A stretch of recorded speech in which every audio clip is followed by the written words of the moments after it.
Spooky Tuesday.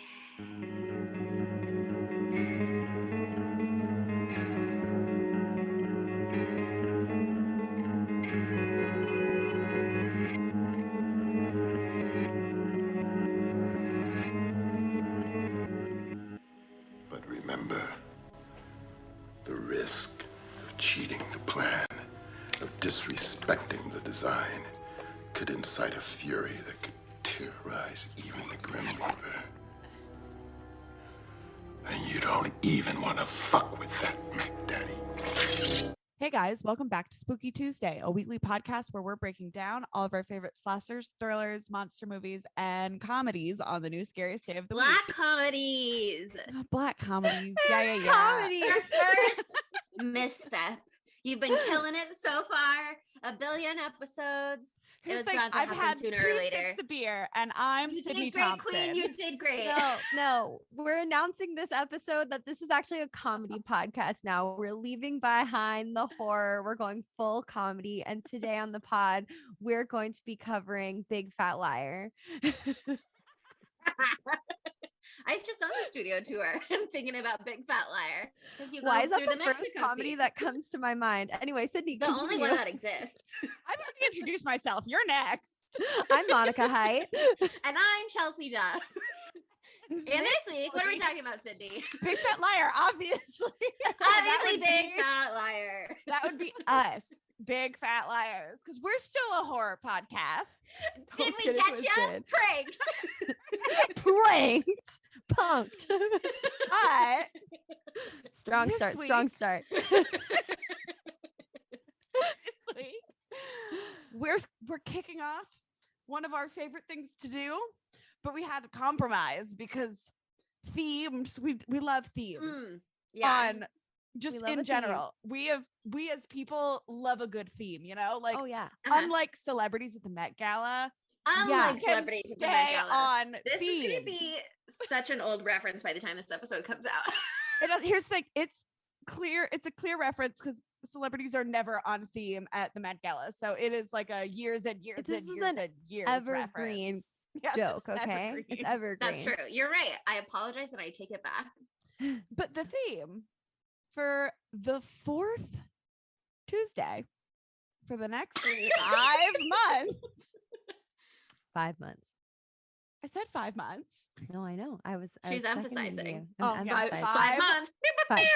5 months. I thought I Months, messed up months, again. Yeah. No, you did amazing. No. You're doing great. You're perfect and flawless. Is Final Destination.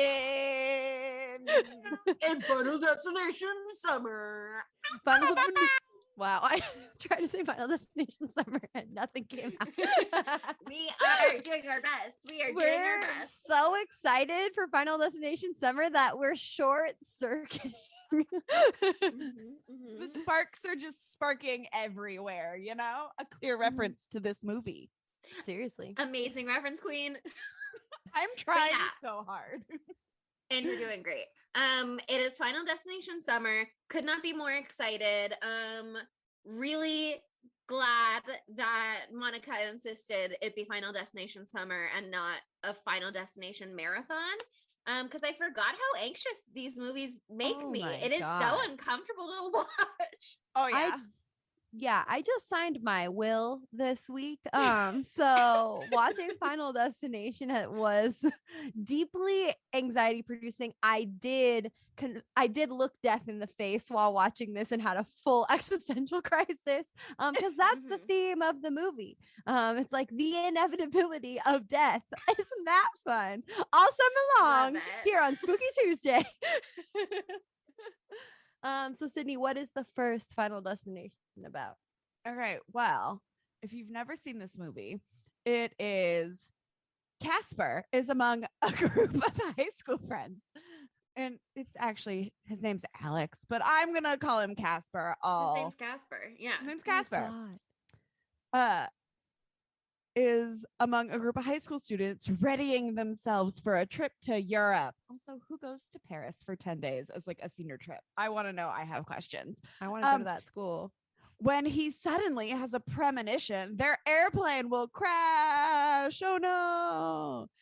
He screams to warn the others, but instead he is thrown off the plane. That's it. That's all they give you. That's the IMDb logline. That's like a description of the first 15 minutes, and that's it. Okay, that gives you nothing. Yeah, I saw it was a long one, and the long ones are usually bad. Somebody just like grabbed that from a synopsis. They didn't write a log line. It's too bad. It's too bad. But what's not too bad is just this movie in general. I fucking forgot that everything about this movie and then remembered it all at first glance. But like the first 15 or whatever of this movie, first like 20 minutes of first this movie. 20, incredible high art. It's Oh a my God. cinematic masterpiece. I'm not sure why you're pretending the only first 20 minutes were a cinematic masterpiece. I'm not saying it's the only thing that's incredible, but just that in and of itself is a beautiful little like bundle of joy. And by joy, I mean death and burning and fire, John Denver, lots of so much things. John Denver throughout this movie. It's so funny. John Denver. On IMDb trivia, there was an entry that said the music played throughout the film was by John Denver, a musician who died in a plane crash. And it's like, that's not trivia, whoever added this. They make that explicitly clear within the film. Every single time the song plays, they go, is that John Denver who died in a plane crash? Like, I mean, the first time we hear it, Casper is shitting in a toilet and he goes, he died in a plane crash. John Denver, he died in a plane crash. Mid shit. I also have mid shit epiphanies too, so that was Sure. really relatable for me to see. Are either of y'all like afraid of flying? John Denver's Rocky Mountain High. Well, I like everybody's that afraid song. of that. It's just the natural reaction. Yeah. We're afraid of trucks carrying logs, and we're afraid of John Denver's Rocky Mountain High. Yeah. You're getting ahead of we're only on You're Final right. Destination Excuse me. 1. No spoilers. No spoilers for the subsequent Final Destinations. I don't know if I really get freaked out. Maybe during takeoff and landing. Up with flying, I like hold hands with whoever I'm with. But I also find it like an exciting adventure still, like I'm a baby child. So I don't think I'm scared of flying. I am scared of flying. It doesn't stop me from flying, but like Uh-huh. I get very anxious. And I've been on a couple planes that it hasn't been great for me, you know? Okay. And if there's like any kind of turbulence, I'll like start crying. So that's fun for everybody around me. I do it like, you know, the silent crying where you're just like, where someone looks over and you're like just you're distraught. resigned.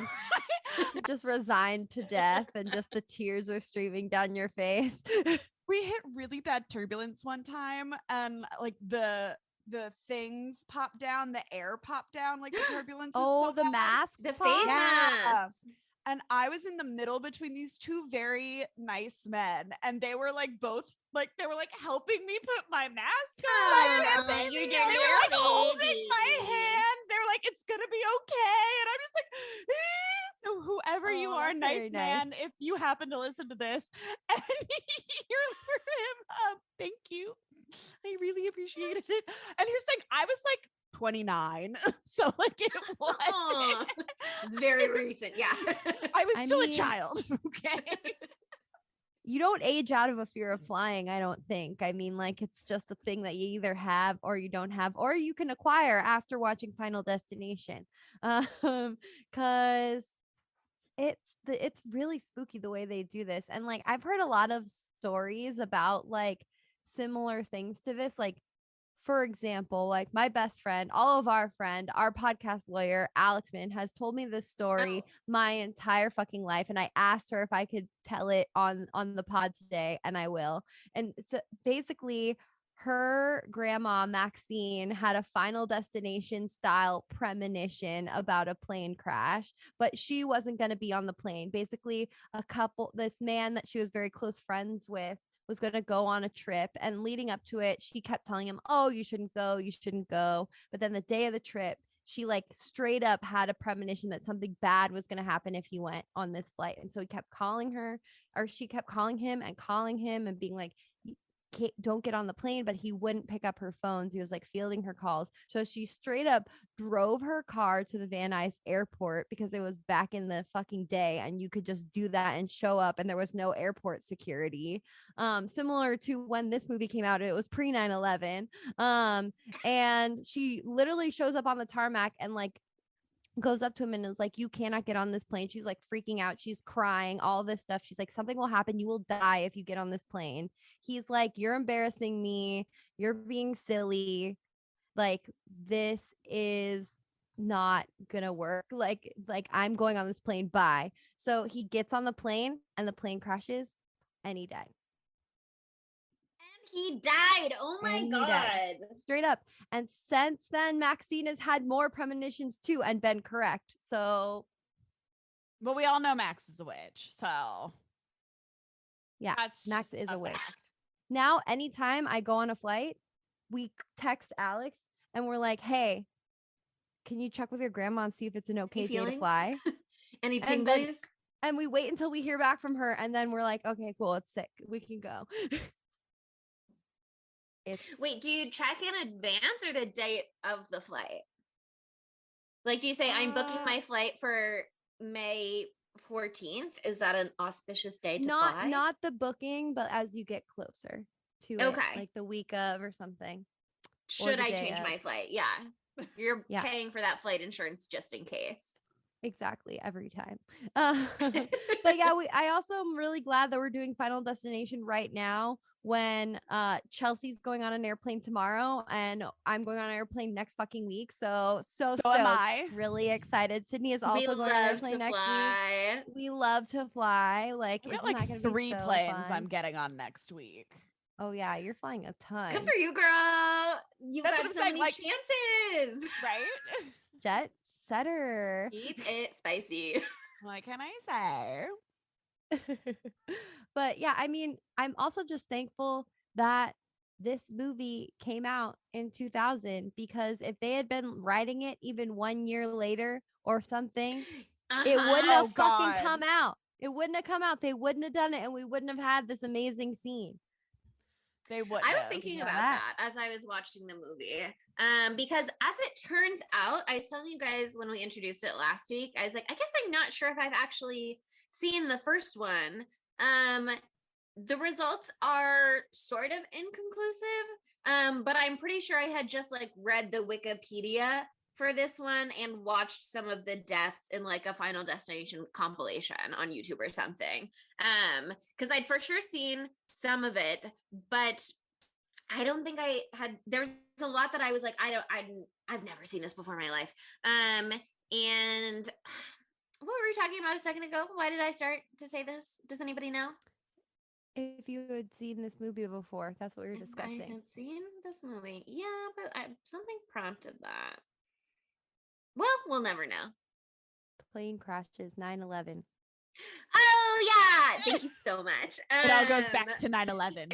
It does all go back to 9/11. Never forget, especially for Chelsea. Forgot 9/11. Oh your my own birthday. God.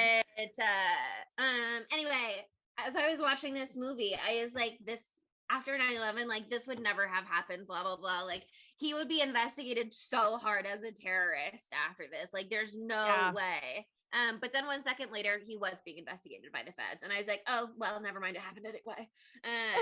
But yeah, something in the trivia on IMDb was also like, if this had happened after 9/11, there's no way they would have let that plane take off, which is a good point. The movie just would have ended there. True. Everybody would have gotten off the plane. Yeah, everybody would have gotten off that plane. Maybe the plane would have just exploded on the tarmac. And then the movie would have been 4 hours long, where all 228 people on the flight would have been picked off one by one in exciting hijinks. That would have been quite the film. Maybe they would have exploded on the tarmac, but everybody's still in the plane. You know how long it takes for planes to deboard, etc. True. Too true. You know how they'll keep you sitting on the tarmac for an hour and a half. Well, we're gonna get into the actual film, but before we actually do that, the best trivia that I have ever read in my entire life, I read today for this film Okay. because this movie is based off a script that was written by the writer of this. He came up with this idea as a fucking X-Files episode. He wrote a whole fucking screenplay based on this concept with the airplane for X-Files. I have it. I downloaded it. Bloody Disgusting released it. And it's like amazing. The main character was supposed to be Scully's brother, Charles, and he's on the plane. He has a vision while he's in the bathroom, and then he like realizes it's a premonition like on the plane, and then he gets everyone off. A character named Monica is in it. Scary. Not the Monica who's in later seasons of X-Files, for anyone who's a big fan like me. And so a bunch of kids get off with him, and then the plane like explodes. And then the first person to die by death following them is Monica. Reading the script, so that was also a little unsettling for me. But yeah, he wrote the script. It was called Flight 180. And then like instead of accepting it, they're like, "This is a really fucking great concept. You need to turn this into a full movie." And so, thusly, Final Destination was born. Oh my gosh, He homies wrote came this back through. in 1994. So this was like a really, really long time coming. He spent ages trying to perfect it, and then he did perfect it. It's perfect, it's pretty cool. But a lot of people like criticize this movie because they thought it was inspired by this real life plane crash called the WA Flight 800 in 1996, and he got a lot of shit for that. But he actually wrote this in 1994, like I said, so it happened before that plane crash happened. And so that's not the inspiration. Fake news. There you go. That's Now so you know. interesting though, because IMDb trivia touched on both of those points, but not as fleshed out as you just said. It was like, oh, it's rumored to be a one-time script for the X-Files. And also there's like a Twilight Zone episode that's kind of similar where a woman like has a dream and then the things from her dream keep happening and one of them is a plane exploding. But about the Flight 800 thing, that flight also had like a high school French club on it when it exploded, which is part of why people are like really making that connection. And IMDb trivia also says, and I don't know if this is true, but it says it used like some of the news coverage of that flight explosion as like the news footage in this movie. Yeah. That's what the writer said. What's his name? Yikes. His last name's Reddick. I think it's Neil Reddick. Neil Reddick. Neil, hold on. I'm gonna know in one second. Joel, James, Jeffrey, Donovan. Jeffrey Reddick. Sorry, no Neil's here. Jeffrey Reddick is the writer, and yeah, he mentioned that he was like they used that flight footage in the movie, which is kind of maybe uncouth. Yeah, that made me feel a little. But that wasn't him. But on IMDb trivia, it was like Roger Ebert criticized him for this, but the writer debunked it, and then it just said like a bunch of weird flight stuff that didn't make any sense, and I was like, how does that debunk anything? But if he wrote it in 1994 before that plane crash happened, yeah, that's pretty cut and dry. It's pretty definitive. Pretty clear. But yeah. Anyway, there's a lot of cool stuff leading up to the film, but the film itself is the real meat and potatoes here. So the first thing that I want to say is that the actor who plays Alex, aka Casper, aka Devin Sawa, I've never seen someone play a high schooler and look like a high schooler except for him. How old was he in this movie? Maybe he looks a little older, but he looks like a dweeby high schooler. You know what I mean? Like it's not like the guy who plays Carter, who looks like a young early 2000s male model. You know what I mean? I don't know. Like I thought they all kind of looked like high schoolers. Like he would just be like the really good looking. Todd looked like a high schooler. Yeah, I think it was well cast. Like it wasn't like runway models. Right. It's not like Riverdale. High schoolers. Yeah, exactly. So I liked that about it a lot. He was 22, by the way, in the year 2000, which means he was probably a little younger during filming. So not far away from like 17, 18. Yeah. Because they're supposed to be seniors. They're on their school trip. This kid's fucking paranoid though from the start. Like Alex, like Ben had been paranoid. I think he Suspicious also, baby.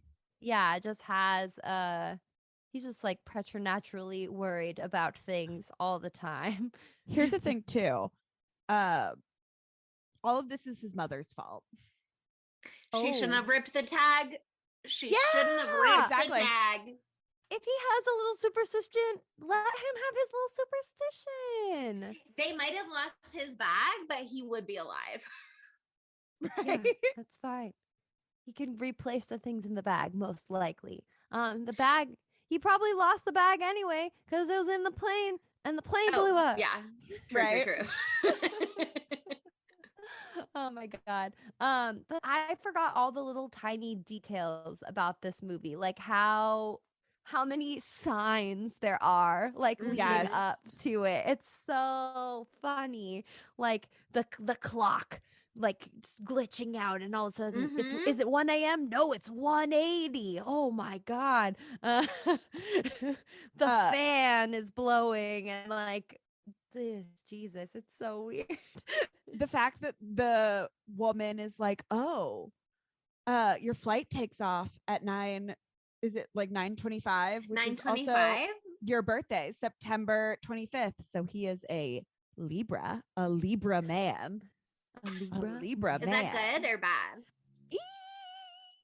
Uh-oh. Eee! Is there a good zodiac sign for a man, though? Question No. mark. I Well, like Sagittarius sorry, guys. men. Best No. of luck. I like Sagittarius Sorry, men just fine. besties. I talked to one Sagittarius man for a while. He kind of sucked. But I didn't tell maybe Adam you said that. Here's Yeah, the I'm thing. talking about Adam. Adam's a double whammy because Adam's a Sagittarius, but he's got a Libra moon. Dun dun dun. Yikes. Uh-oh. Bad omens left and right. I feel like they tried to do too many little like teases in the beginning though to make it too ominous because it's like every single thing has meaning. You know what I mean? Like when the little flippy boards, which is cool that's how the departure boards used to work. They used to be like flip, I guess, and be more analog than you know a computer screen. And then it like breaks a little bit. I'm like, oh my god. I guess they're just trying to make you anxious, and it works. And it works. But like, I mean, yeah, there's a lot going on because you're right. There's the arrivals board. There's the Hare Krishna being like, death is not the end. And there's the clock. There's the fan. There's the ripping the tag. There's the this is the end graffiti from the beginning and the very opening intro. There's like one part where right before he like throws his pamphlet down for France or whatever it is, something. It's Death of a Salesman, that book. There's just a lot of little items hinting things. And when Todd's brother, I can't remember his name right now. George gets on the plane. Oh my God, whoever it is, Brendan Fair, who plays George, is really hot now. Anyway, moving on. Sorry, it's IMDb's just distracted me. He walks on the plane and like him and Todd like see a baby and what I think it's George who says like, yeah, this would be a fucked up god to like strike this plane down. And then they see like the person who has disabled person. Yeah. Mm-hmm. And then he's like a real fucked up god, real fucked up dog. I mean, but like, true. Who says that though? Who talks about the plane going down while on the plane? I don't do that. I would avoid that. That's not a topic of conversation. It's like how you don't talk about bombs when you're at the airport because you're going to get gunned down by TSA. Like you just don't say things like that about the plane exploding or something. It is unfortunately manifestation. It's bad. But I wonder, maybe there was like less overall plain suspicion and juju or whatever before 9/11. Like, who knows? Maybe people joked about it a lot more before that. And then once you started having to take your shoes off all the time, things changed. The shoes actually is not Maybe. related to 9/11. That was a different incident. I don't know. but- You're still in a little metal tube shooting through the sky. It's a bad and idea that's- regardless. I just can't Yeah. remember what cultural norms were like at the time. I mean, we were like 4. I mean, not 4, but we were pretty fucking young. We're so young. We're so young. Yeah, I'm Gen Z. I was just We're born in definitely all Gen Z. 2000. Yeah, I'm Gen Z. Yeah. Anyway, but okay, let's get into the premonition itself because it's so well done. I love the way they do the like there's some word for it, but the like chain of events shit that it, like every death is like a domino effect kind of thing in these movies where it just like builds and builds and like every bad thing that could happen compounds on each other and then it's like into a huge cacophony and usually an explosion because I don't know, I love that the way that he figures out that his premonition is real is because at the very beginning of the premonition he unhooks his tray table and it's broken, which like bad sign anyway. It's a shit plane, you got to get off. Yeah. Right, that plane is old. But it's just a really well done death scene for everyone. People are exploding, people are being sucked out of the plane. I think that Todd dies because he gets hit in the head with a boombox. Oh, I remember seeing the boombox flying and being like, oh. It gives him a big bonk a la Carrie. I think I wrote big bonk in my notes. He got Big big bonk. Yes, I said big bonk OMFG. He got big bonked and it's over for him. Classic big Apparently, then he also explodes first. Sure. But he does get big bonked first. And that's why there's that moment when he later actually does die, where he presses play on the boombox, and I'm like, oh, poignant, and then it like just does something weird, and so he turns it off immediately, and I'm like, yeah, Smart. I think it starts playing John Denver's Rock That's Mountain what it is. High. That's yeah, what it is. and he's Yeah. like, wow. like, You're like, not in the mood for this. but some But part yeah, I of him thought- knew that a boombox killed him in another version of reality. Sure. I thought it was super interesting watching like the initial premonition in this movie though. Because like I said, I'm not sure that I'd ever seen that scene before, but I've seen the sequels. And this is like the shortest one of all of them. Like in this movie, it's like 2 minutes. You don't necessarily see individual deaths because the plot point comes later where he like figures out the order of things and how to go about that. And in the sequels, those scenes last like 5 minutes easy. Like they're so long. They show you each person individually. It's like so egregious, but in a really good, amazing way that I love. Yeah. So it was like almost startling to see how short and how condensed it is in this first one. They just like didn't necessarily waste a ton of time on that. But they always throw in little details just to get you feeling wiggly before things come in. So like there's that scene of all the like, I don't know, whoppers rolling around on the ground, like the movie candy. And I kept waiting for someone to, I don't know, slip on them and go flying out the open part of the plane or something, but they just never really came back around. They were just there to make you worry that something was going to happen. Yeah, no, they're just part of the comedic effect because those were Billy Hitchcock's whoppers. And everything that Billy does in this movie is to be funny. Does he have everybody a last loves name mentioned in the movie, or do we just know that it's Billy Hitchcock from the credits and IMDb, I have the etc.? IMDb page in front of my face, and I didn't wanted know to his say name Hitchcock. for so long. I just called him Stifler. Yeah, I mean He's he is Stifler. What am I supposed to do? Make him not Stifler? It's too late for that. That movie already came out by the year 2000. I'm pretty He sure. did that to himself. He's Stifler. He's fine with that. He was playing a Stifler-like character in this as well. It was the same character, just a little bit more muted. So, but yeah, it's really well done. You even get to see Alex his face burn off in pure, beautiful 2000 CGI, and that's a stunning sight to see. Really, really nice. But I really forgot about the whole like FBI angle of this whole movie too, where everyone thinks that like he did something terrible.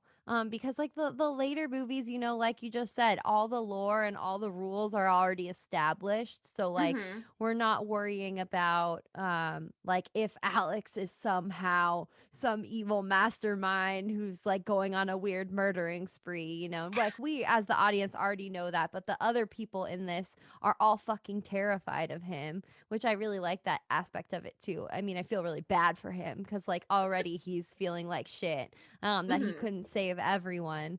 And then everyone is just like, you fucking freak. Like even the teacher, The teacher Valerie, especially. Miss Luton, she's like, Oh yeah, she's not chill. she's I like, hate stay the her. fuck away from me. You scare me. Like, Which, oh my like, God. fair, but also not nice. Yeah, yeah. But it is so sad, like with who gets off the plane and who gets back on the plane. Like I feel like that part of it, like that kind of guilt part was like very real and and visceral. I'm like, I know this is a silly movie, but I was like that type of shit. Oh fuck. Like can't think about it too long, gonna get sad. Like that Todd gets off the plane to check on Alex, but he leaves George behind, his brother behind. Like That's because Sad. George tells him to go. I know. And that Ms. Luton tells the French teacher, the teacher who speaks fluent French, to get back on the plane because he like knows the whole French thing, and then like unwittingly condemns him to death. Luckily, none of them have to feel guilty for too long because they all die pretty quickly afterward. So quick. Tragic. Um, Tragic. super tragic. But I also just feel bad for Alex too, that like Todd's parents like won't let him. I don't really get that. I don't really get why Todd's parents are like, Alex made the plane blow up. Like, Alex made George stay on the plane and Todd get off the plane. I'm like, shouldn't you be happy with Alex because at least one of your sons is alive? I have a question. Yeah. Are Todd and George twins? Because it's like a senior trip, right? Like, would Oh, they I guess so. like they'd have to Paternal. be like twins? Maybe And twins. tweens? I'm bringing it back. Gotta circle back around. So important. It's a clear reference to ourself now, is what it is. Yeah, I guess. I mean, Todd sure is unbothered by it for the most part. Like, obviously, he's like, but then he's just like kind of chill and moving on with his life. And he's like, I'll see you soon, bestie. Just as soon as my dad moves on. Like, sir, your dad's son died. And like, Your twin probably he's brother just is not- dead yeah. now. Probably he's just not processing. And No, I probably think he's super fucked up by it. His speech, he seemed really upset. And then he just looks like gaunt and haunted in the aftermath. Like when he's in the bathroom, like right before he dies, he looks like he's all sad and stuff. I don't know. I don't think he seems unaffected by it. I think he was Okay. also trying to placate Alex because we don't know that Todd doesn't feel the same way as his parents. You know, he might just be saying that. That's sad, but he might just be saying that to Alex to like, you know, get him off polite. his back. Yeah, be polite. sweetly draw away. Yeah. Yeah, I don't know. I mean, I think for his dad, probably it's just like grief, which I think explains a lot of people's dumb bitch behavior in this movie. You know, Oh yeah. you're just not acting rationally after something like that. Yeah. People But behave at their worst during grief times. yeah. Big facts. Mm-hmm. But yeah, I mean, Todd's death is so beautiful and terrible. I was so moved by the fact that death personified, well, not personified, the death wind took the form of an angle stop on a toilet. And that is what caused all the death. That's what like that little spinny turny thing is that unturns and all the water comes out. That's an angle stop. Yeah, it's called an angle stop. I know all about these from my work. And I was like, oh yeah, see, like people think the worst thing that can happen by having a bad angle stop is you have a water intrusion, it ruins your bathroom. No, the worst thing that can happen is that it gets possessed by death itself and it kills you. But sorry, just to clarify, are you saying angle or like ankle? Angle. It's called an angle Angle. stop. Like angle. A baby Got it. angle. A precious baby Yeah, angle. like a precious baby angle. No ankles involved.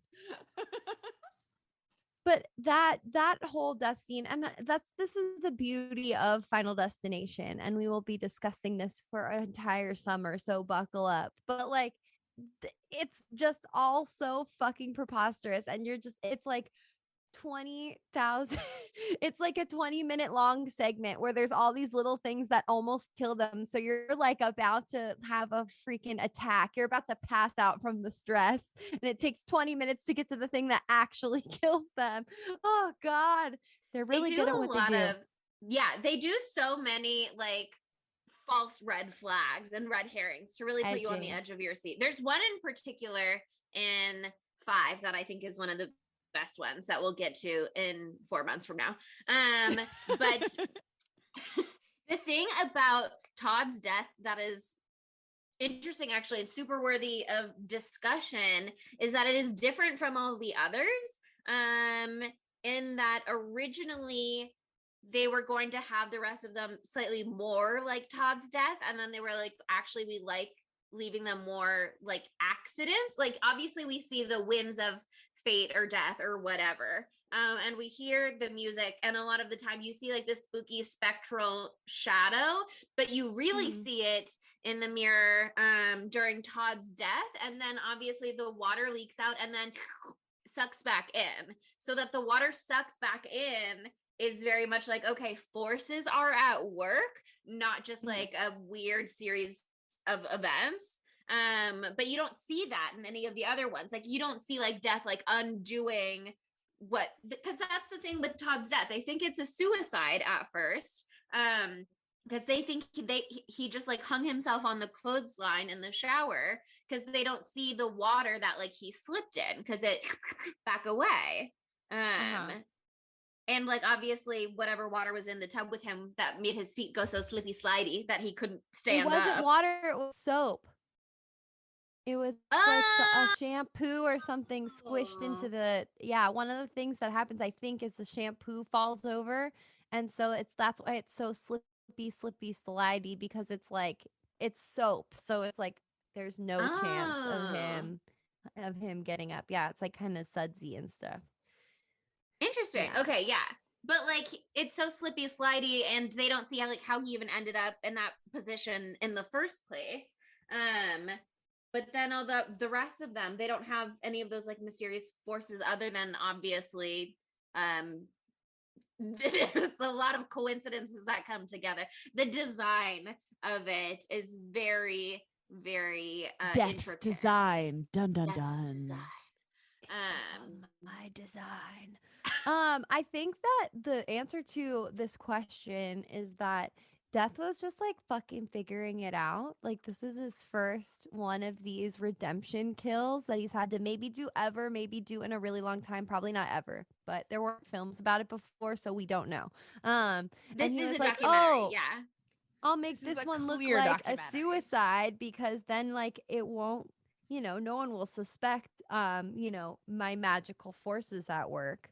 But he doesn't really think it through. He's a little bit nervous. It's his first go. And then Tony Todd makes it clear to him later that it's very easy to find out that it was not a suicide, because he was scratching at his neck and all of that. He's like, all right, note taken. Thank you, Tony Todd. In the future, I will make them all look like very horrible accidental deaths instead, just to make sure there's no questions asked. No one will think it's me, the Grim Reaper.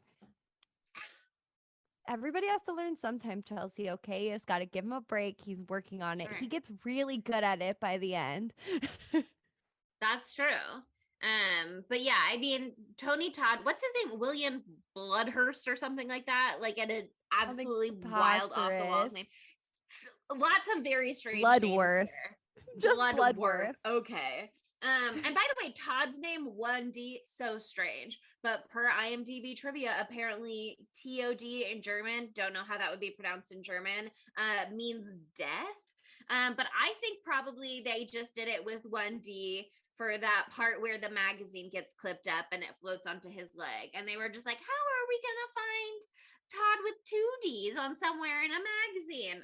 And so they're like, I know, we'll just cut a D. And I think that was a smart solution. Good thinking, Kings.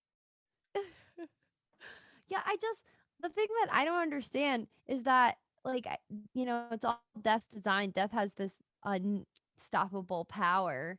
But I guess Alex just has this premonition ability that is outside of Death's power because he knows when everyone is about to die. Like, because exactly what you're just talking about, that magazine thing flying through the air. He can sense it. Yeah, he can sense it. So his abilities are of his own.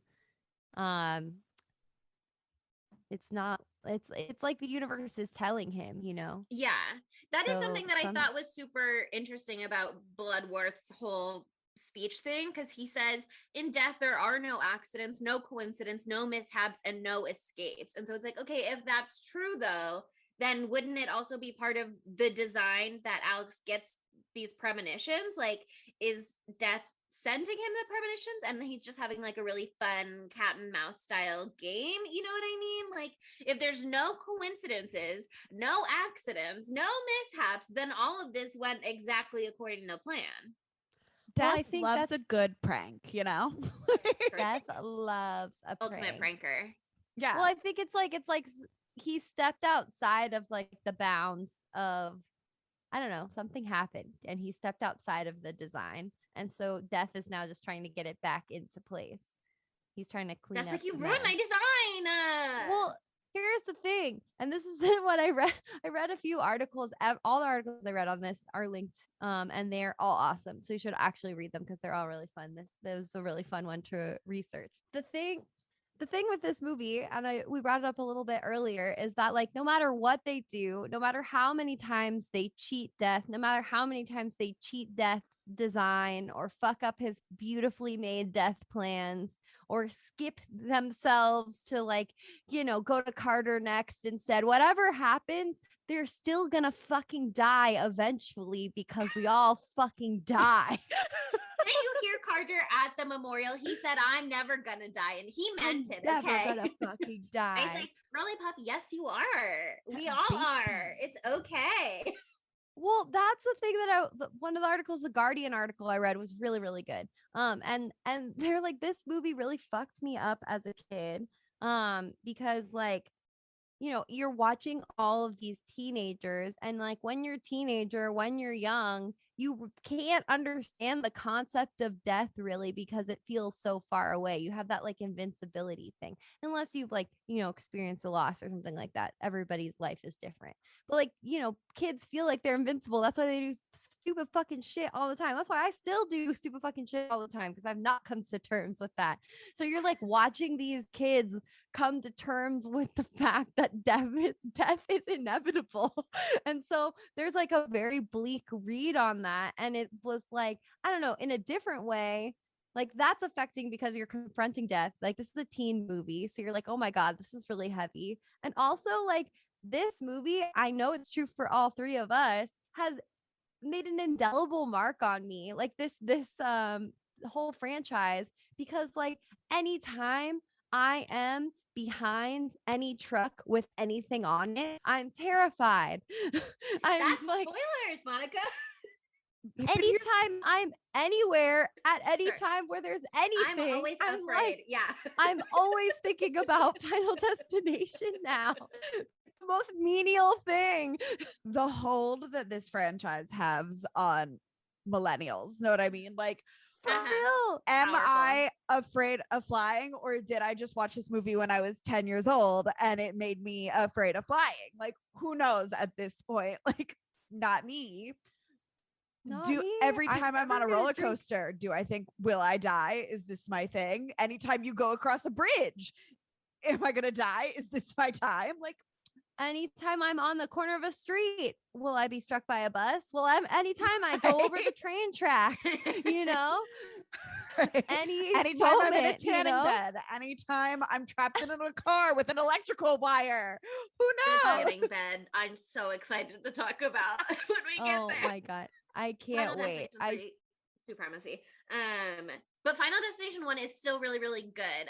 And let's talk about the rest of the deaths. And then I think we need to talk about the end, because I don't know if you guys knew this, but there's actually an alternate ending. Like, this wasn't the original ending that they planned for this movie. Ooh, I don't know about that. That's I did not know exciting. about this. I'll tell you about it later.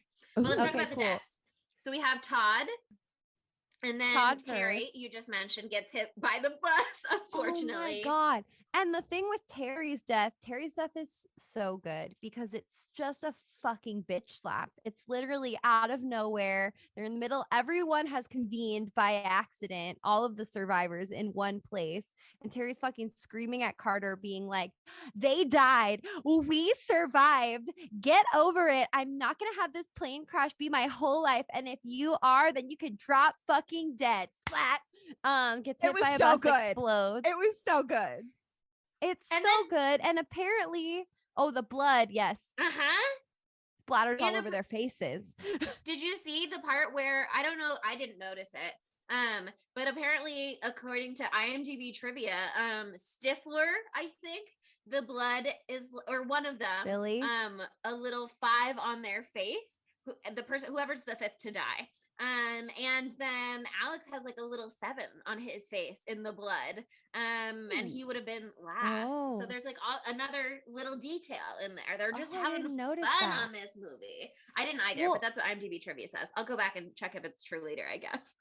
Well, I learned from the Guardian article that I read that that was so jarring to audiences when they watched it, while doing like test watches, that they had to add in like part of a scene to the scene that comes right after it, because the fucking audience needed a break. They were like freaking out. They like couldn't handle it, because that's so visceral. And the way I don't know for sure, but the scene right after that is like, there's a little preamble with Alex and his dad, and he's like, Alex, you can always talk to me about what you're feeling, essentially.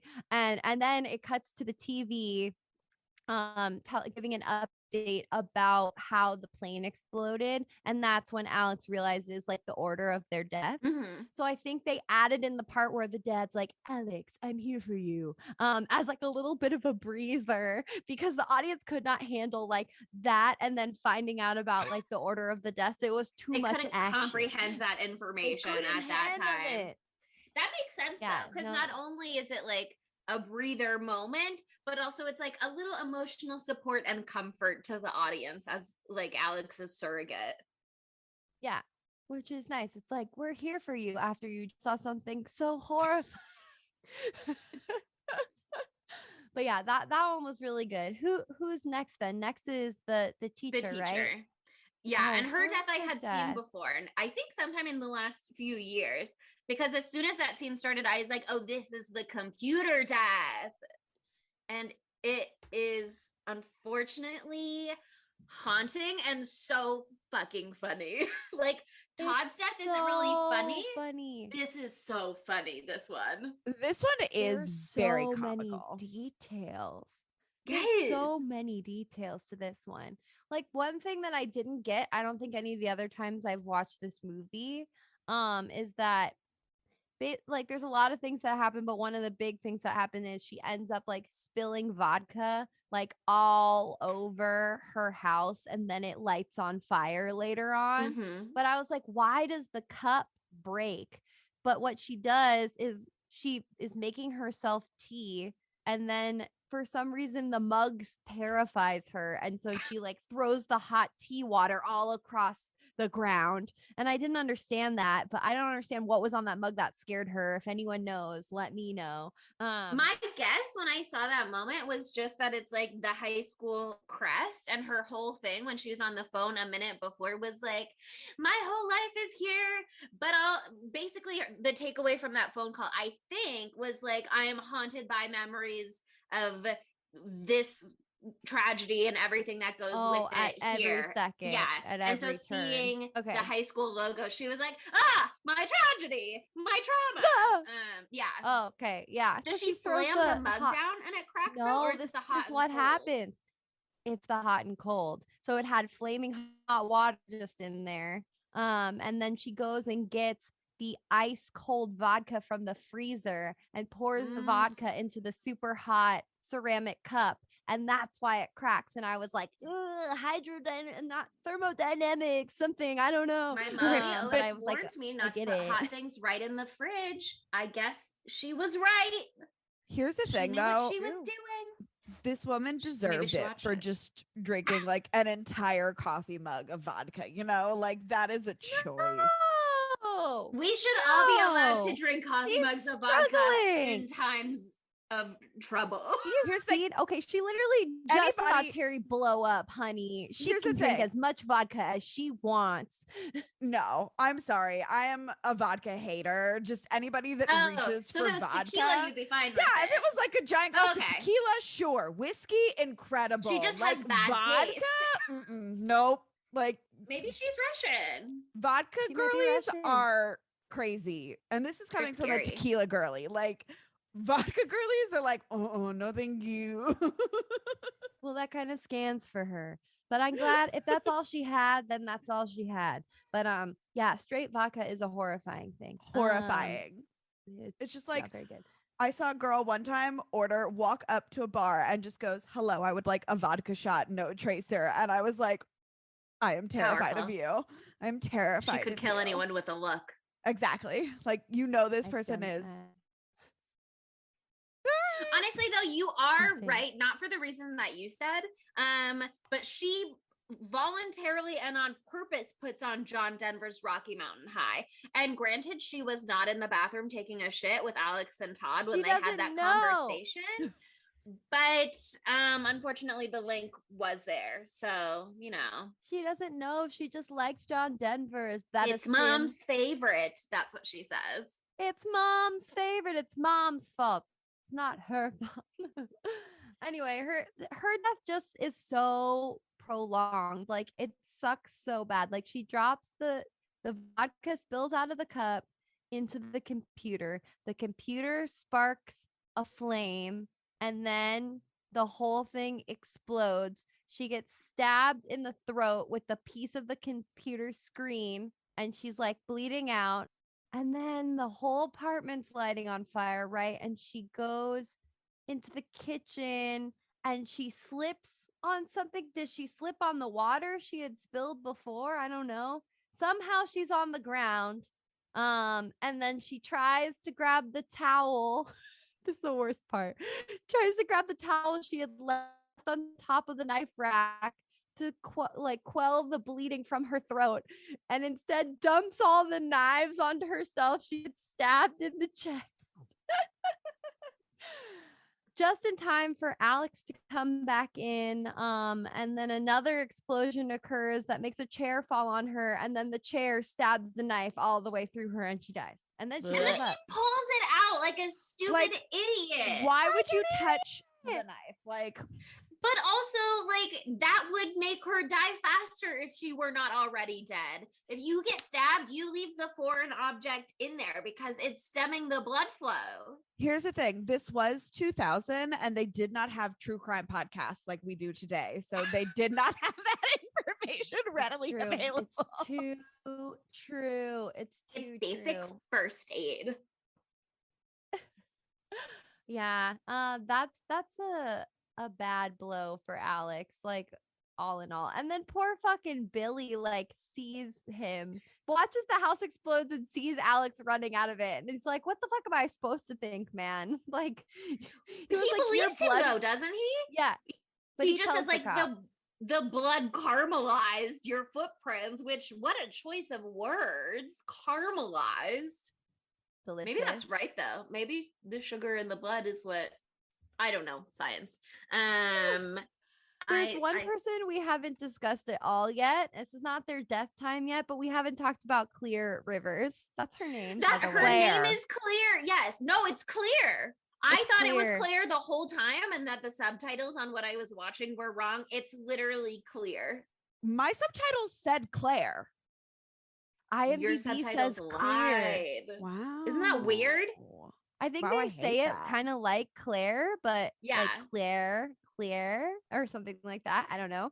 They kept But saying it. I thought it was Claire, and then the subtitle said clear. And then at one point they said, and it was very clearly clear. And I was like, wait, hold on. Her name is just fucking Claire. Apparently they named her like after an assistant or something. Like she's named after somebody that the writers knew. So there's somebody out there who really has the What? name Clear. okay, well that name totally seems like a reference to the fact that she's like clairvoyant as well, and she can She's like an see empath. what Alex is feeling, yeah, and can sense all She's the an same things empath as him. That's why girly, she you know? believes She's him. an empath, but But, it's okay. not a reliable power. It's only like 2 or 3 moments, and then the rest of the time she's like la la la. Not really, Her because powers obviously were lots of just things are going on. growing.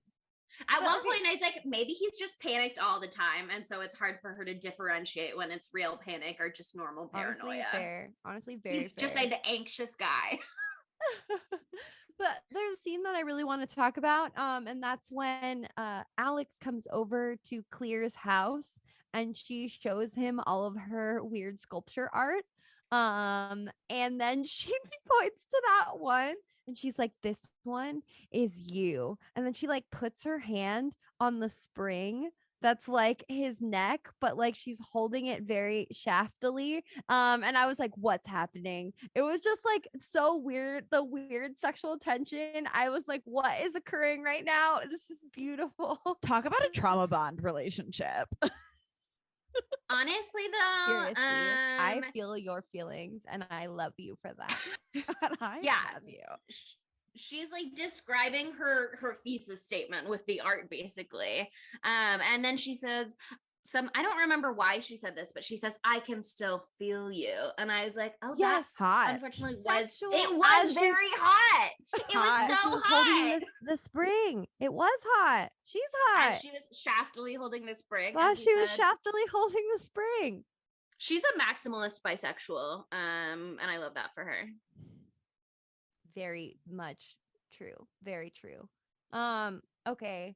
Next on the death list, we've got, I guess it's a combo pack. You feel like it's going to be Carter, but it ends up being Billy. Because Carter, can we just say it? Like, fuck him. Fuck Carter. Carter's the worst. Carter sucks so bad. I hate that. Yeah, He's I like, mean- oh, I'm going to die at some point. Well, it should be now, and you're all coming with me. Psychopath. Psychopath. I mean, He he did is- just watch his girlfriend go splat on a bus, and Yeah, he but you don't have to do murder. Murder is not the answer. listen. People grieve differently, okay? Everyone grieves differently. Yeah, true. That's but like true. the murder option is the wrong way to do it. We still have to dissuade people from the murder option. I've said it here and I'll say it again. Don't murder, you guys. Just don't do it. Just thank you, Coach. reconsider. That cogent reminder.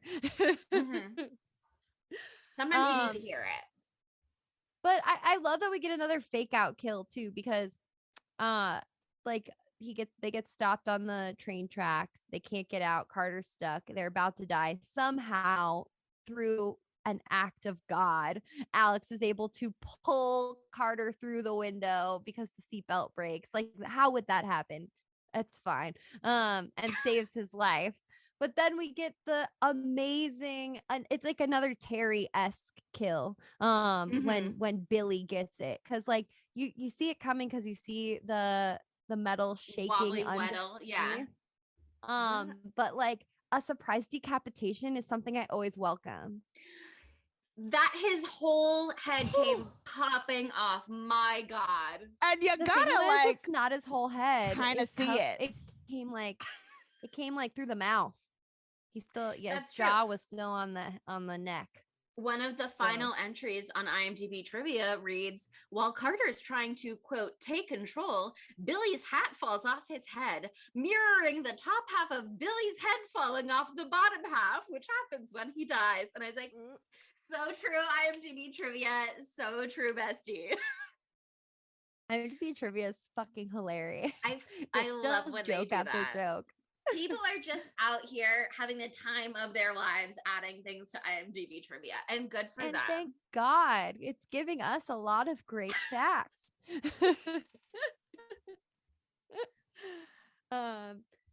A part of this movie that I totally repressed was Mhm. everything that goes down when Alex locks himself in that cabin.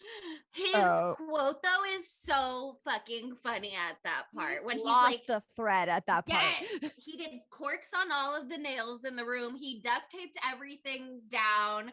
And then at one point, a fish hook, blah, blah, blah, series of events, something comes stabbing through the door, and he's like, rusted tetanus. Nice one. I overlooked it. You tried to capitalize, but I caught you. He just is so unbelievably unhinged. And the rusted tetanus, nice one. Like, the delivery on that line is just so fucking funny to me.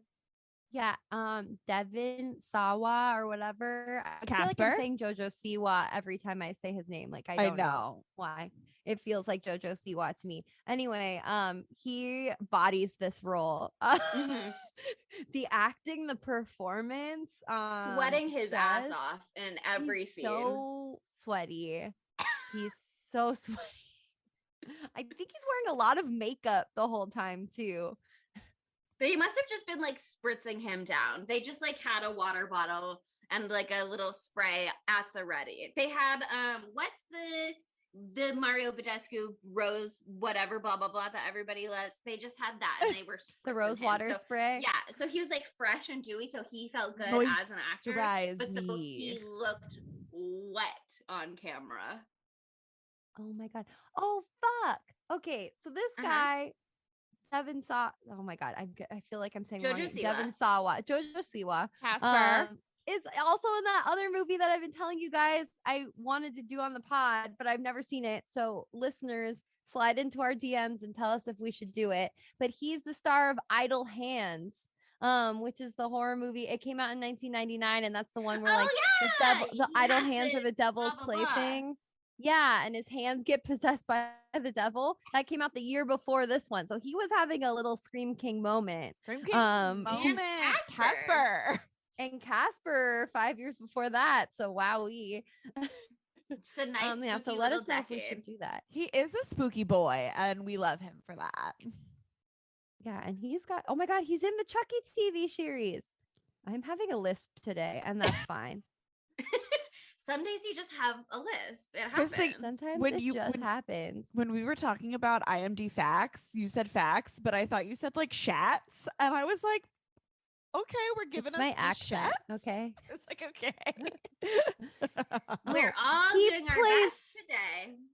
He was on the top of the world in 2000. Okay, he played Stan in Eminem's Stan music video. Oh yeah, how fun for him. And he's in SLC Punk with our boy Maddie Lily.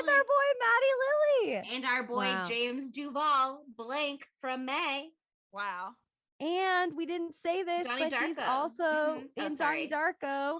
What's his character name? He's the bunny in Donnie Darko. Frank. He's Frank in Donnie Darko. Oh man, all the connections. We planned it all. Anyway, what were we talking about when he's insane? An incredible actor, an incredible performance. But then he's like, he senses what is it? Doesn't he realize that he actually wouldn't be next, and is going to be clear because he switched seats? He didn't switch seats. He has that realization earlier when they like show the news footage of where the like explosions were, and he goes immediately like, that was Todd's seat, because he clearly has just been nonstop memorizing the layout of the plane and where everybody was sitting, etc., etc. But he sees like a newspaper clipping or something about the memorial, and at the bottom it's talking about the two girlies from the beginning, the besties that ask him to switch seats. It's like their parents are starting a scholarship fund or something, and he the besties that they took pre-flight shits so they could impress and not have their shit smell. God forbid you shit on the plane, and then Krista, or what was the other one's name? Lila, I don't know. Brenda, something with a B. Brooke, maybe, who can say? But they didn't want those girls to walk into the bathroom after them and experience any eye watering or back Blake. of the throat gagging. How Which speaks to the gentlemanly power of them. yeah, I Really mean, thoughtful. those are some big, some powerful dookies that they're having. But the whole Clear scenario with her near death experience is just so fucking extreme. It is so insane. So, like, the electrical wire breaks and it is alive and it's coming for her no matter what she does. It's alive. It's alive. There's also that spinny fucking lawn dryer thing that like turns that like flies into the air. Oh my god, that's a Final Destination death that actually happened in real life. That thing kind of is like an umbrella. The dryer, the washing dryer rack that flies into the sky and almost stabs her in the face. Remember that part of this movie? I remember that part. It doesn't look like an umbrella in my mind's eye. Oh, it's just like it looks like a has, windmill like a big in my round mind's part eye. and then like a pole on the bottom. Anyway, Okay. it just reminded me of this horrible death that I heard about that made me think of Final Destination. And if they do this in the sixth one, because there's a sixth one coming out, they should. This lady in Florida was just having a fine time on the beach, and down the beach, the wind blew really hard, blew someone's umbrella out of the ground. It came barreling down the beach and it impaled her and she died. Ew. Yikes. Yeah, Final Destination shit for you. I have a whole list of Final Destination style death things that have actually happened in real life too, which we can get to if we have time. But anyway, there's a lot of back and forth, but it ends with Clear in oh, I don't even know what the series of events are. She gets into the car, but the garage door doesn't work, and then the garage door stabs the car, and then there's fluid underneath the car, or not fluid underneath the car. There's like a container of Turpentine. compressed air. Oh no, there's turpentine in the garage, but there's like That's a what, container of gets lit on compressed fire air underneath the car. I thought something gets wedged There's under so that. I much don't going on, fucking know. frankly. I have Yeah. no idea. There's a lot going And- on with Clear. And that's not even mentioning the part where she like climbed up the trellis into her house to escape the live wire and All while the pool flooding the backyard. all while Casper is running from the FBI. Wait, Sprinting through the woods. That part where he almost drowns in 2 Yes! inches of water in the woods because a tree falls on him. that is the most insane part of the entire movie. That's it right there. He almost drowns in 1/2 inch in a puddle. Imagine everybody else has these super crazy, insane deaths, and you drowned in a puddle. Like that would be that's just be a rough way to go. That one though is like kind of like the tanning beds. You know what I mean? Where it's like if you could just get out, it would be fine. The danger would be super minimal, but you can't just get out. You're trapped. Um, Oh, a lot of the deaths are trap related because that's almost how Clear goes too. Because she gets trapped in the car because the electricity, the wire is on the car, so the entire car is electrified. So if she like touches the metal, it's game over.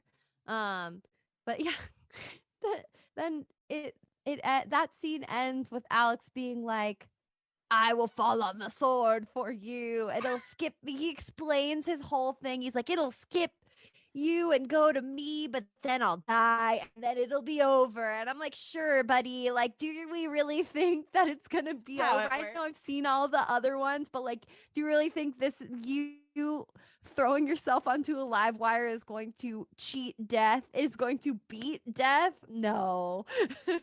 Not Death how it's Is gonna go. inevitable. I am inevitable. Anyway, I'm sorry I did that. But yeah, he doesn't die. He just he electrocutes himself, but damn. And the explosion blows him back so that he lets go of the cable and doesn't get fully electrocuted to death. Oh, explosion is what saves that's him. what happens. Wow. Oh. It was all the design. And then we get the sexiest flash forward ever because everyone is so much hotter in the flash forward. Did they I film it liked her a brunette long with time later? bangs. They I well, thought actually, this is the perfect time to talk about oh, the alternate go. ending. Tell me. And I was smiling mischievously one moment ago when you were being like, haha, you thought that would work. You just like jump on the sword and hold the live wire. That is what happens in the alternate ending. In the alternate ending, there's like an additional scene earlier when they're on the beach and they're talking about like, in another world, there's a version of me out there who lives with my mom and my dad, and we don't even know about this fucked up timeline. Yeah, which actually I want to talk about that conversation too, because that's relevant to my idea for a sixth movie and where they could go with it. But in this one, in the original plan for the movie, they like kiss in that scene and it gets romantic, and I don't know if there's an implied sex scene or something, but Ali Larter's character is pregnant, and there's like a scene of her when she's in her house, I think presumably while Alex is at the cabin, and she is taking 5 million pregnancy tests that are all coming back positive, and then when my God. Yeah, when she's in the car, he takes the live wire and it kills him, and also the explosion lights him on fire. So he dies. But then it cuts to like 9 months later and she gives birth and she is living with Alex's parents and she names the baby Alex. And the baby is born at 9:25 a.m., like the time that the plane took off, 9:25, his birthday. And then she and Carter like go visit the memorial and they're kind of just like, yay, it's hopeful. New life paid for death, essentially, is kind of the takeaway originally. Like it was a happier, optimistic ending. Like you can beat it, you can win, and also rebirth, life comes from death, etc. I hate that.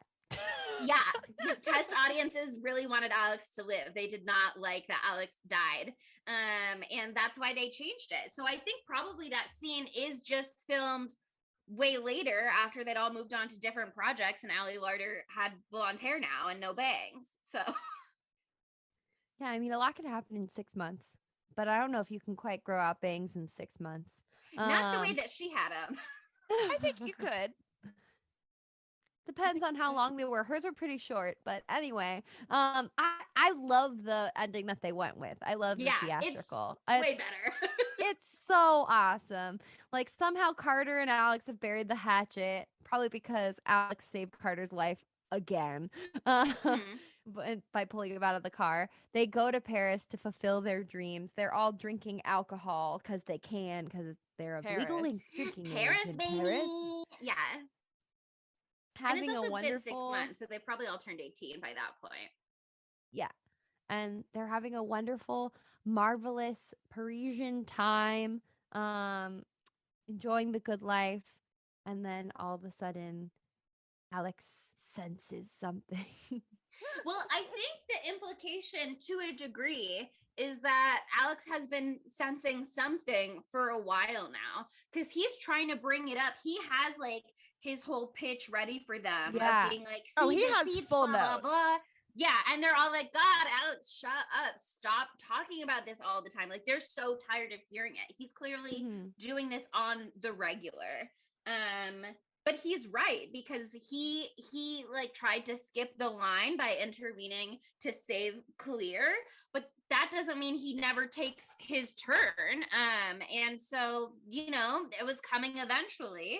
And you really think things are going to be okay there for a second because suddenly Ali Larter is getting the vision and she's like, oh, let me save him. And she intervenes by being like, Alex, so he doesn't get hit by the bus or whatever it was. And then what's his face? The Carter.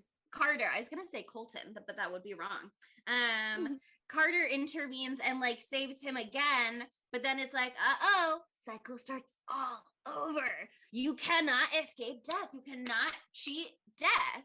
Which, I mean, I know to some degree you can because I think I have actually seen the second movie or at least enough of it to know that Ali Larder is in it. But I just love that it like Oh, I loops can't back wait for you to around. watch that one.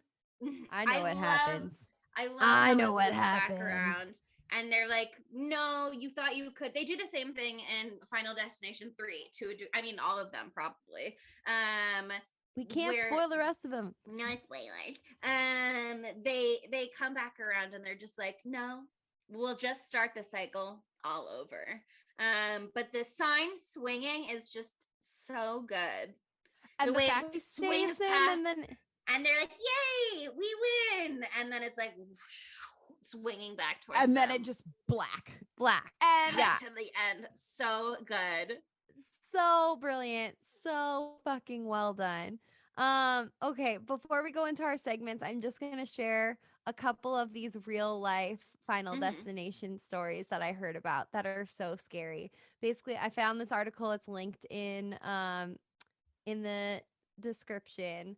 But it was like, is Final Destination based on real life stuff? And I thought it was going to be about the plane crash thing, but it went way deeper than that. This one was really sad. There was this girl named Jessica Redfield, and she was in Toronto in June, and she narrowly escaped a shooting at a mall because she got a strange feeling that made her decide to eat outside. So instead of eating inside where it took place, she went outside. A month later, she was killed when that James Holmes guy opened fire in Aurora, Colorado during The Dark Knight Rises. Oh shit. Oh no. I know. There was a woman named Hilda Mayol who was worked at a restaurant in the World Trade Center. She escaped on 9/11 and then she died in a plane crash on November 12th of the same year. Oh my god. And then another one was an entire basketball team died on a plane crash, except for this guy named David Furr. And he wasn't there because he hurt his ankle, actual ankle, not angle. But then 2 weeks later, him and his brother were killed by a drunk driver. And then there was another one. Oh, this one's really sad. This lady had a heart attack and they thought that she was dead and they buried her, but she didn't die. And then she woke up in a coffin and then she had another heart attack and she died. That one's really sad. Well, how do they know about that? I don't know. That one could be fake, but there's a link to it. But here's the thing, that used to be very common in the Victorian era where they thought people would be dead and they really weren't. Bells. So they had bells on the graves. Yeah. It's like a little string that went down and you just ring it if you're in there. Hello. It's those really freaked me out. I was like, not that I believe all this Final Destination stuff is real, but like, damn, that's some compelling circumstantial evidence. Yeah, there are weird coincidences. People have like weird feelings about things all the time. Like, I know I personally have a story like that where it's like, I had a weird feeling that something was wrong and I called my family and like something had happened. And you know, that there's just like a lot that I think is kind of unexplainable that people don't talk about in their personal lives because it's weird and it's unexplainable. But most people have a story like that to some degree, something that they can't explain, like how or why it happened. And some people are like, well, yeah, a lot of things we couldn't explain how or why they happened, and now we can because of science. And so things that seem like magic or divine intervention or whatever. Well, some people think like all the stuff that we think is that now maybe we will be able to explain one day. But like the concept of like ghosts and stuff like that, you know what I mean? A lot of people have, if you ask, some people will say they don't believe in ghosts, but if you say like, well, do you have a ghost story? They might be like, well, yes, I do. But it's just like, it's hard to reconcile that with a whole worldview sometimes. Yeah, totally. I don't know. I don't subscribe to the whole like death's design, like predestination kind of shit. That makes me upset. I like to think that I have free will. So I'm just going to be like, fuck you, Final Destination. That's not true, except I will follow all of the rules just to be safe. Yeah. I'm not going to jinx it. I I did think it was super interesting that Carter, when he was like, fuck it, I'll just die now, was like, and then me and Terry will be together again. I would not have pegged Carter as somebody who believes in an afterlife.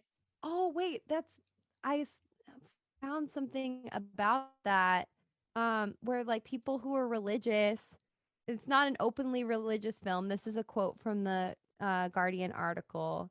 But they said that he said that I'd imagine that someone who did describe to these certain belief systems would find this movie to strangely reassuring. Because if everything happens for a reason, that we're all part of a grand design that kind of like goes into the whole like, you know, heaven and hell and all of that thing. And I was like, oh God, please, I don't want to do a religious read of Final Destination. But yeah, Well, fair. There's a devil reference though, because Yeah. apparently I'm looking at this in my notes right now, which is how I remembered it, because I certainly didn't notice it in the film. But when they're boarding the plane, apparently Alex looks down from the jetway and sees a luggage cart with the number 666 on it. So, you know, well, it's sprinkled in there. They're kind of just throwing it all at the wall. They're like, we're gonna make every spooky reference, and hey, I love it. It's wonderful. But I think it's time to get to our segments. So, how could this movie be gayer? Alex and Carter are in love, which is why they hate each other so much. It's the deep-seated sexual tension that Yeah. they can't. It's so obvious. It's palpable. It's pretty obvious. I mean, Allie Larder, like I said, she's a maximalist bisexual. That just feels she would thrive on TikTok today. You know what I mean? Like she would be doing house tours. She would be showing her art process. She would be talking about how all men suck and all women are beautiful except for her boyfriend Alex. I just think the vibes are right for her. You know what I mean? Here's the thing. She is like in love with Alex, her high school boyfriend, but like if they ever broke up, she would only date women. She would get married to Alex and tell him every day, if we ever break up, you're the last man I'm ever being with. Yeah. I'm ever being with. Like that's the kind of bisexual she would be. Seriously, so accurate. Oh yeah. I mean, there could be some vibes we're getting from the teacher. There could be a little bit of vibes there. But you know, kind of got vibes for Alex that he I could see him as a trans guy. I think that would have been fun for him. Oh, I could see that too. I like that for him. I like that for him. And I like it for Clear as well, you know. And Carter, his other love interest. Oh, very fun. Okay. Yeah. There is a read for the end of the film where they are all a throuple now. And they're on a romantic, I almost said Italian, French vacation together to heal their wounds and deepen their love connection. Carter says, you guys are the only ones who would ever understand me, or whatever he says. He says something sexually. Like that. Sexually. He says the word sexually. He says, you guys are the only ones who know me carnally. And that's the line. That's the line. And then he dies immediately. Okay, but honestly though, were I any of them, I would make sure I was never in the same location as the other two at the same time ever again. Why did they do that? I just feel like that is asking for trouble. The three of them on one plane to Paris, I think they would have to take 3 different flights, you know? Yes. Time heals all wounds. It's been 6 months. They're like, it's been 6 months. It's been so long. I don't even remember, you know, like they should have done like a year when death was stalking us and trying to kill us. That was so crazy. But that's over now. That's in the past. They're taking Terry's advice. Too little, too late. So I mean, there's a lot of great gay subtext here, thank God. But what the movie's really missing is Matthew Lillard, because they could have had him. It was the time, it was the place, it was the moment, and they could have had him, but they didn't have him because this is like peak Maddie Lily era. And him and Devin Sawa had already worked together before, so they have a pre-established connection. We could have had it. We could have had it all. You know, Who would you cast him as? He could have been Carter. Yeah, that's what I think too.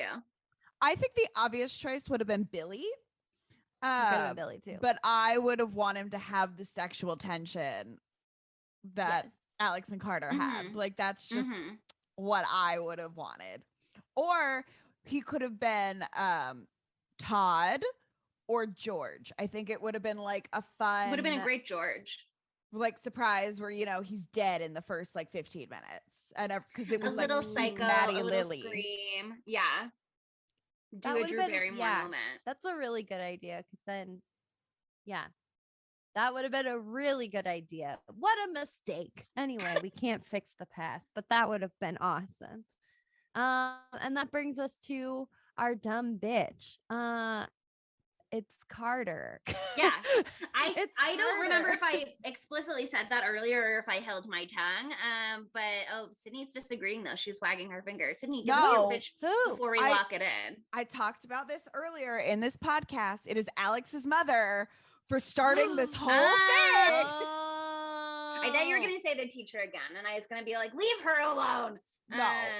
Let her drink her vodka in peace. But you're right, Alex's mom has some possible culpability. She also disappears halfway through the film, other than I Yeah. guess she was gonna be in the original ending with Allie Larder and the baby. I'm so glad they didn't do that. Can you imagine? That would have been terrible. I don't want to I- feel hope Right. at the I end guess- of Final Destination. It's just that's not what the franchise is. And by the way, like, how fucking fortuitous that they decided to change the name from Flight 180 to Final Destination.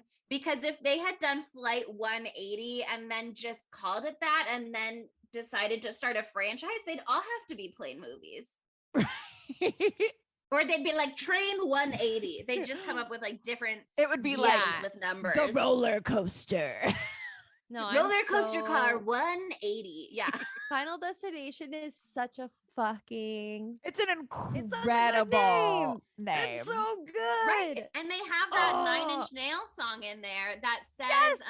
Final Destination in it. And they must have changed I mean, I don't know what they must have done, but I am drawing the conclusion that they had that song in there because it is fun and it slaps and it was like a little spooky.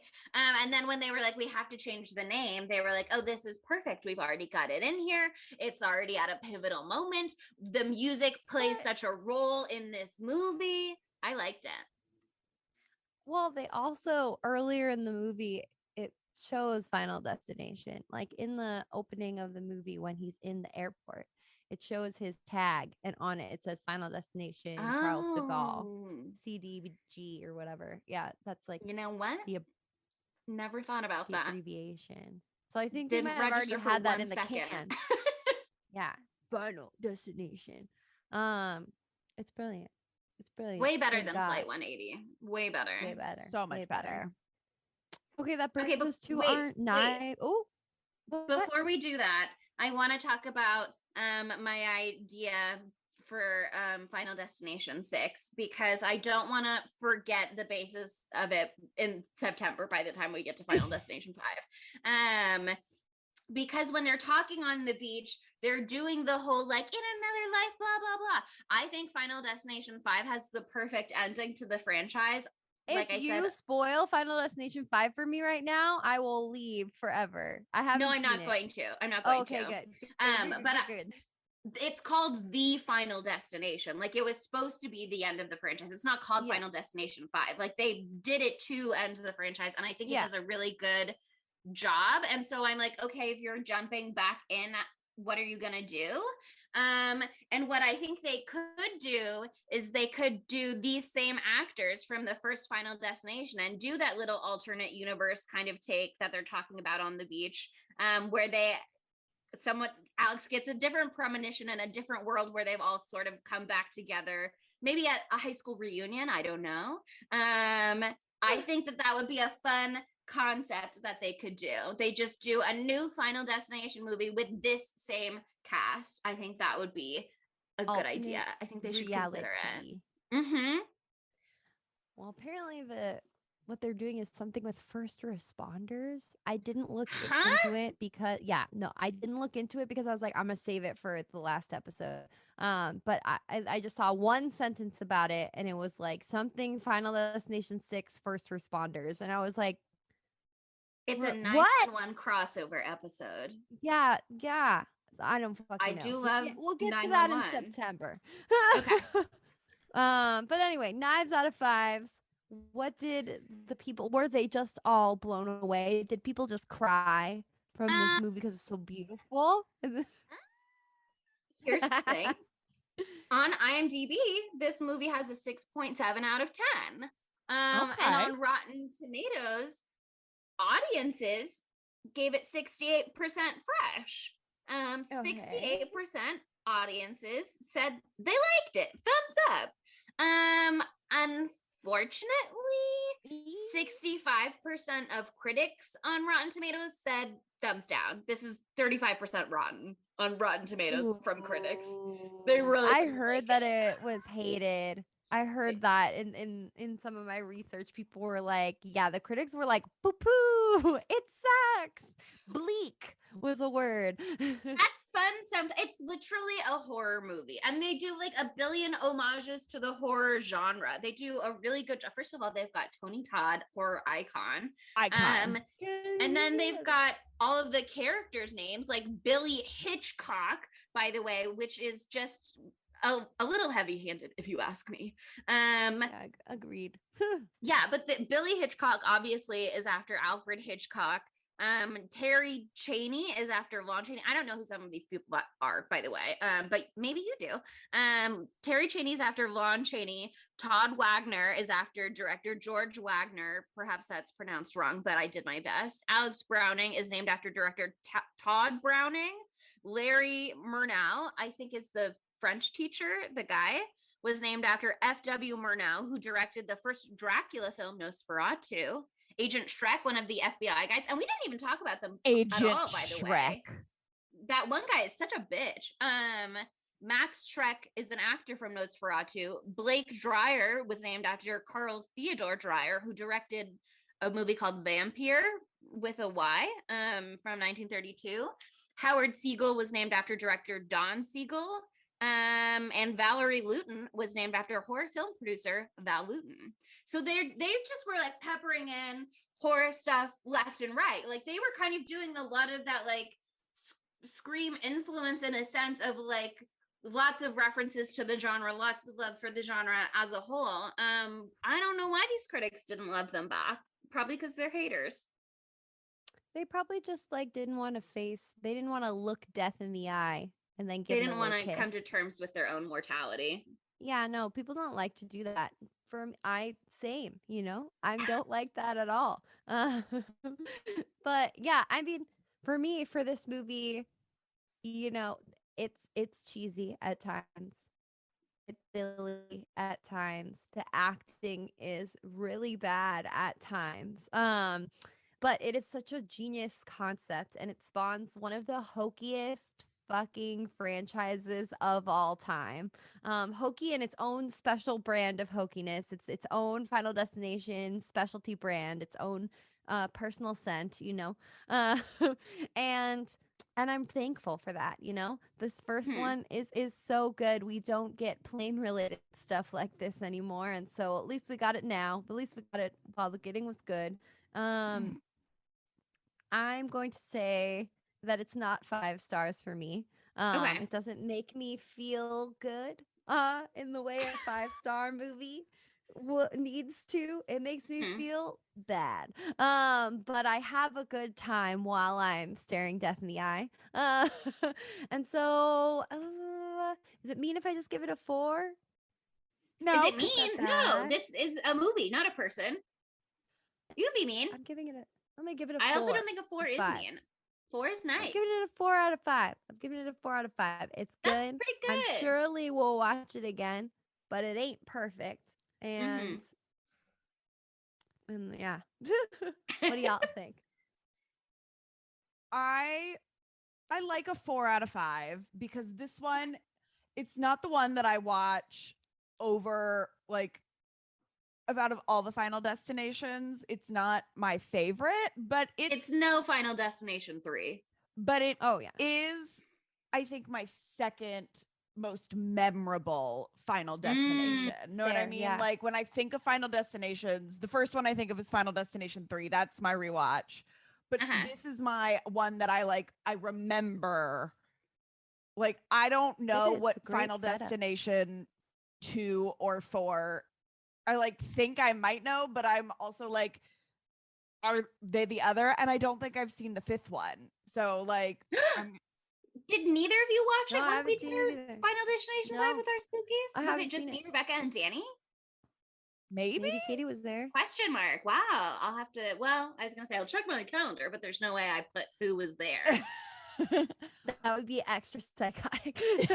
I wasn't doing that every week, but So I also like a 4 out of 5 for this one. yeah, I feel like that's probably the vibe. Because like I said, it's a perfect ending. But it is definitely not the original intended ending. Like they needed some feedback to workshop that. And they did before the film came out. So I mean, full kudos. They did write this ending. Audiences didn't come up with it. But that they needed to tweak the ending and kind of missed the mark the first go around. That they had this stuff with Todd's death where the water goes out and sucks back in. And I know that you were saying, Monica, like Death also did a little workshopping, and I think that's cute and funny, but also I don't think the movie gets credit for that. I think it took a couple tries before they landed on Final Destination 3. You can't get perfection. Liking right two. first Rome go wasn't sometimes. built in a day, Chelsea. So true, bestie. Exactly. That's why I think, we can't start at 5, because then what would Final Destination 3 get? We have to start at 4 for some room for improvement. Totally. Also, I think the main drawback for me with this one is it wasn't like funny enough. For a movie that's as hokey as this is, like it's not like it doesn't it's it's dealing with really serious concepts and it's not bringing enough levity to it for like the cast of characters. Like it's a teen movie, so you kind of expect that, and they try to bring that with Statler, but it doesn't Stifler? like Stifler. Shit, I always do that. Statler's the guy from like CSI or something. That's Stabler. Stabler. I made up a new What is man. it? His name is Statler. Waldor and Statler or something like that. That's a Statler and Waldorf. Who are they? Who is that? I just know the Whatever. names. It doesn't matter. But anyway, like I just don't think that They're the comedy Muppets. that he brings to it. That's it. I'm always thinking about the Muppets. The Statler comedy and he Waldorf brings are the to it, Muppets. he doesn't bring the right amount of levity to it. So like you're not having as much fun as you should be in a movie that is a Final Destination movie. It's still super fun. They still land a lot of jokes, but not as many as I think I might have needed. The funniest things were the deaths. So yeah. Anyway, so that's the first installment of Final Destination Summer. We'll be back in June trying to make Final Destination 2 a Pride movie. Doing our best. I don't remember what happens in that one, but I'm sure if anyone can do it, we can fucking do it. Well, We can I think absolutely do it. when we were having these discussions about Final Destination Summer, and I was like, what about June? The argument at the time is that what's his name? Not Jeffrey Reddick, right? Is that what we said his name was? Yeah. Jeffrey Reddick is an out gay man, and he was the creator, and that was the pitch to me. He's not very involved in Final Destination 2, so we're gonna have to find additional justifications in a month. I believe in us. But that's a good start. That's a good start. Sometimes you have to sacrifice one themed month for a themed summer, and we, it's all about ebbs and flows and blah blah blah blah blah, something. Anyway, next week Speaking we're of doing recurring something events, different. Chelsea. Next week we've got, guess what? A bonus Tuesday. We've got a 5th Tuesday. That means we get to do whatever movie we want. This was originally pitched as our first Fifth Tuesday, and then it got bumped a couple of times. We had other priorities, but it's finally her turn. It is finally her moment to shine. Next week for our third Fifth Tuesday, we are doing the 2001 cinematic masterpiece, Josie and the Pussycats. It is a murder mystery. It is a comedy. It is a drama. It is a love story. It is a musical. And I couldn't be more excited. Josie and the Pussycats. I'm And in so the hands, excited. guitars and martial stats.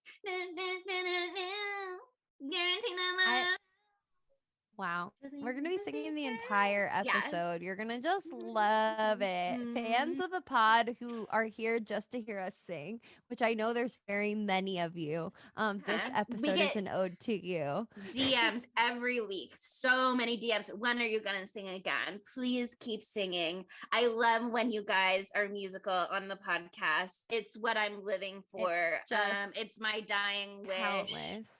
Please sing more for me. This one goes out to the hundreds of you DMing us. The hundreds of you. And here, how about this? Here's a shout out to the hundreds of people telling us we're great at singing. Thousands. That's hundreds of thousands. The hundred of thousands. That's what we meant. Yeah. That's what I meant. Why not write it down for all to see? You know, don't send it in a private private message to us. Put it in a 5-star review on Apple Podcasts or Podchaser, and just write, Spooky Tuesday is a great horror show, but primarily I'm there for the singing. Or Voices of Angels ? How? I don't know. Like, it's like a siren song about horror movies. There's so many different things that you can say that all mean we're really good at singing. I do ask that you don't choose who you like best as far as best singer. Don't Best start a singer war. of the pod. Don't Be start a Controversial. that war. It's me, but it's fine. You will break up Spooky Tuesday if Here's the you choose your thing. favorite. We can't And then handle we'll get the it. band back together. Yeah, Adam has already done so, and he gave each of us a moment to be his favorite, and we don't need to re-enter those discussions at this time. It'll be too hard. But yes, please tell everyone in the world that we're great at singing forever in a 5-star review. Thank you so much. Why not follow us on social media as well at @spooky_Tuesday on Instagram, Twitter, and TikTok. We're also at Spooky Tuesday Pod on Facebook and Tumblr, and at Spooky Tuesday on Letterboxd. And we still got that one YouTube video up on YouTube, so you better go watch it. And you know what? Thank you for listening. Bye, spookies. Enough! Both of you! They died and we lived! Get over it. I will not let this plane crash be the most important thing in my life! God! I'm moving on, Carter. And if you want to waste your life beating the shit out of Alex every time you see him, then you can just drop fucking dead. Spooky Tuesday was created by Monica Haidt, Sydney Thompson, and Chelsea Duff, and edited by Sydney Thompson. Our gorgeously spooky tunes are all thanks to Tamara Simons, who you can follow on Instagram at Captain Tamara, and our podcast art is by Mary Murphy, who you can find on Instagram at _the_moon_omg.